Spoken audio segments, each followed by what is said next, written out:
After Ukraine's failed counteroffensive, many are wondering what will happen if Putin wins this war. Since the US and Europe imposed draconian sanctions on Russia, Putin has nothing left to lose.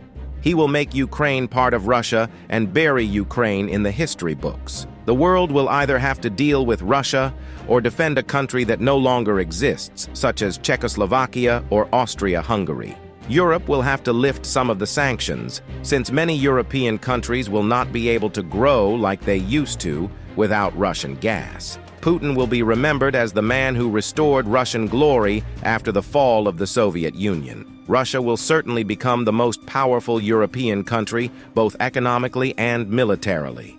Some European countries might choose to align themselves with Russia rather than the US, which might be the beginning of the end of NATO. North Korean leader Kim Jong Un's next destination in Russia seems to be a jet production plant in Khabarovsk region. Local sources said that Kim has already left for the city, which is around 1,000 kilometers away from where the summit was held. Citing a Russian government source, Japan's Kyodo News reports that Kim will arrive Thursday evening and attend a dinner with Russia's defense minister and the governor of Khabarovsk. Putin had earlier announced that Kim would visit Russia's jet production plant located in the region. The tour of the production plant that manufactures Russia's advanced multi-purpose fighters is expected to take place Friday morning. Kim is then expected to go further south to Vladivostok, where he's anticipated to tour the Pacific Fleet and Far Eastern Federal University before departing to North Korea late at night. Following Wednesday's summit, Kim Jong Un invited Vladimir Putin to visit North Korea. The regime's state-run media reported Thursday that the Russian leader accepted the invitation with pleasure and reaffirmed his will to carry forward the history and tradition of their friendship. With regards to military cooperation between the two countries, Putin reportedly said that military technology cooperation with North Korea would still be possible within international regulatory frameworks. This implies that Russia, who's a permanent UNSC member, is seeking ways to cooperate with North Korea while not violating UNSC sanctions. Also ongoing from the summit, Russia's foreign minister is set to visit Pyongyang in October to hold further discussions with his North Korean counterpart. The two are seeking to revive their economic cooperation, which was halted due to the pandemic. Meanwhile, the South Korean government says any actions by North Korea and Russia that violate UNSC resolutions and threaten South Korea's security will come at a clear cost. The National Security Council committee members on Thursday called on Moscow and Pyongyang to not get involved in an arms trade. Choi Min-jung, Arirang News.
Industries and tech companies like competition. They know that global competition is good for business and that it creates and protects jobs here in Europe. But competition is only true as long as it is fair. Too often our companies are excluded from foreign markets or are victims of predatory practices. They are often undercut by competitors benefiting from huge state subsidies. We have not forgotten how China's unfair trade practices affected our solar industry. Many young businesses were pushed out by heavily subsidized Chinese competitors. Pioneering companies had to file for bankruptcies. Promising talents went searching for fortune abroad. This is why fairness in the global economy is so important, because it affects lives and livelihoods.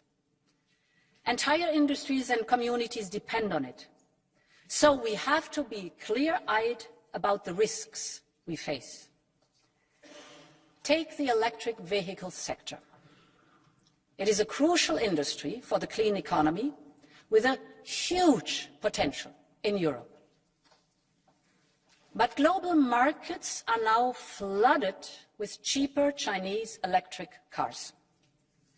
And their price is kept artificially low by huge state subsidies.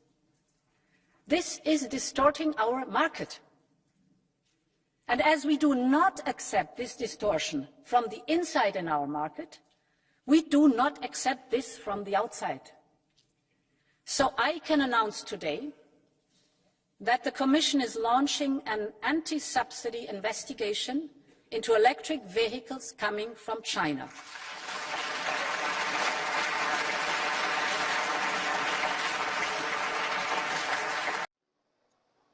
The EU and China could be on course for a fallout over electric vehicles. The European Commission announced Wednesday it will investigate whether to impose tariffs to protect the bloc's producers against cheaper Chinese EVs.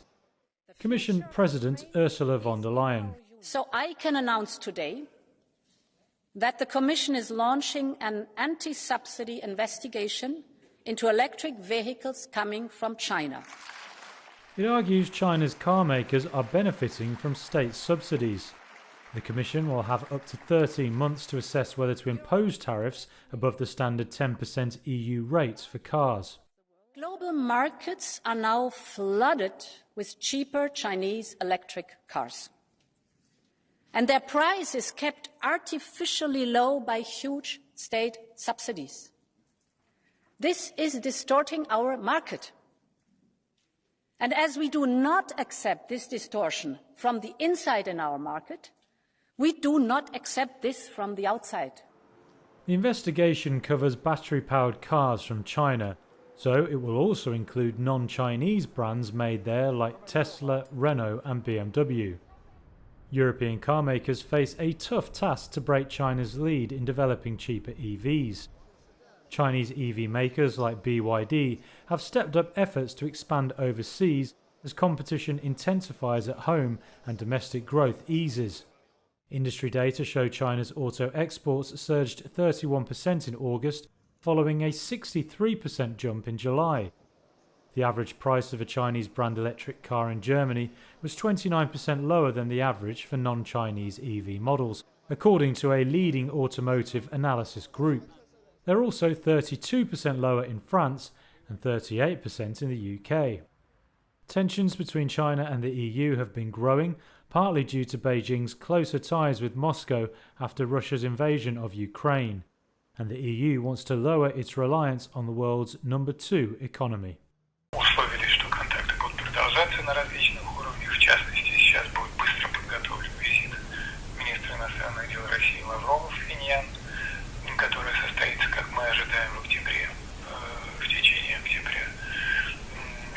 Но